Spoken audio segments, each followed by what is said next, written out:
First ఇంట్లో నుంచి వెళ్ళిపోయి ఫోన్ వెళ్ళిపోతావా? నీకు ఇస్తాను ఇప్పటి నుంచి నువ్వు ఇంట్లో నుంచి వెళ్ళిపోతావా?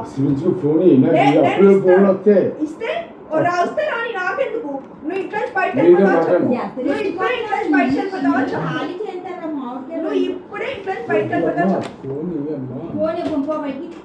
ఇదిగో ఇప్పుడు నేను మొగుడు ఫోన్ ఇచ్చాననుకో, నువ్వు కట్టు బదులుతో నువ్వు బయటకు దొబ్బే. నువ్వు మీ ఆయన ఇప్పుడు బయటకు దొబ్బేయండి.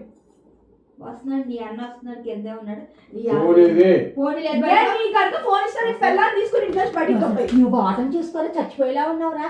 అసలు నువ్వు బతుకుతోలేదు. చెప్పండి పంతులు, చచ్చిపోతాను నేను, చచ్చిపోతానంట, చచ్చిపోతాను.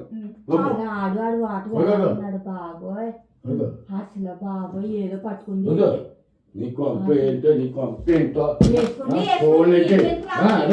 ఫోన్ ఏంటి తీడేంటి గూగుల్ పే తీడేంటి అక్కడే వచ్చాను 6 వయసు వచ్చాను. నువ్వు బయటకు వెళ్తా నీ పిల్లల్ని తీసుకుని వెళ్ళిపో బయటికి. నువ్వు నీ పిల్లలు బయటికి దొబ్బేయండి. నువ్వు లైట్ నువ్వు లైట్ నిద్ర ఉండకుండా ఫోన్ ఇదే నువ్వు పడుకో. నేను ఇవ్వను. చపాతి తినిపో. ఏం పిక్కున్నా పిక్కో. నువ్వు బయటకు వెళ్ళాలంటే నీకు ఫోన్ కాల్ అంటే నువ్వు నీ పిల్లలు ఇప్పటికిప్పుడు ఇంట్లో నుంచి బయటకు వెళ్ళిపో. నీ కొడుకు వచ్చాక ఇస్తుంది. నేను ఇవ్వను. నీకు ఫోన్ కాల్ అంటే నువ్వు ఇంకా నీ పిల్లలు బయటికి దొబ్బేయండి ఇంట్లో నుంచి. అప్పుడు ఇస్తా ఫోన్. అసలు ఎంత పెంచిపోతున్నాడు. అసలు ఏముందని నీ దగ్గర చూసుకుని అమ్మాయికి వదిలేసి అమ్మ వదిలేసి అందరితో గొడవేనా?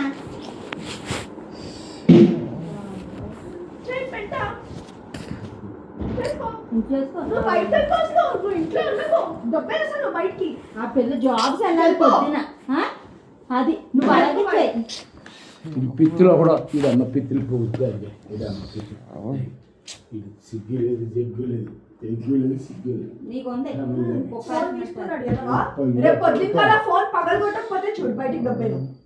రేపు పొద్దున్న ఫోన్ పగలగొట్టకపోతే చూడు.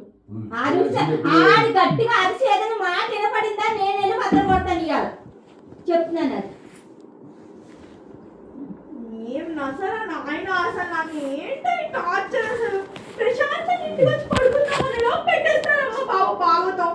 నాకు తిక్క రావాలి. ఏదో రోజు మందు షాప్కి వెళ్ళి బీర్ పట్టు తీసుకుని అందరు గుండు పగలగొట్టేస్తా. అర్థమవుతుందా?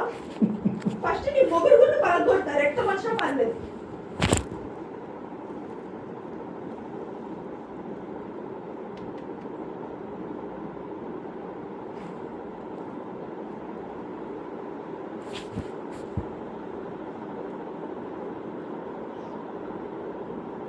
నీకున్నా సిగ్గు.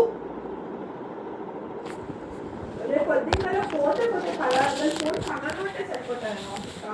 మొత్తం ఫోన్ పగలగొట్టాలి. దరిద్రం పోవాలి. అసలు నైట్ తాగుతూ ఉంటాడు, పొద్దున్న తొమ్ముంటూ ఉంటాడు. మరి అదేం పట్టుకొని ఏమో అసలు పని చేయడు, పాడు చేయడు. మరి పని చేయకపోయినా మూసుకుని ఇంట్లో కూర్చోమను తాకుండా. అసలు బట్టలు ఎవరు ఇస్తాడు ఆయనకి? రెడీ అయిపోతే నా ఒకటి రెడీ అయిపోయాడు అనుకుంటావు. బట్టలు ఎక్కడ పొద్దున్న ఆయన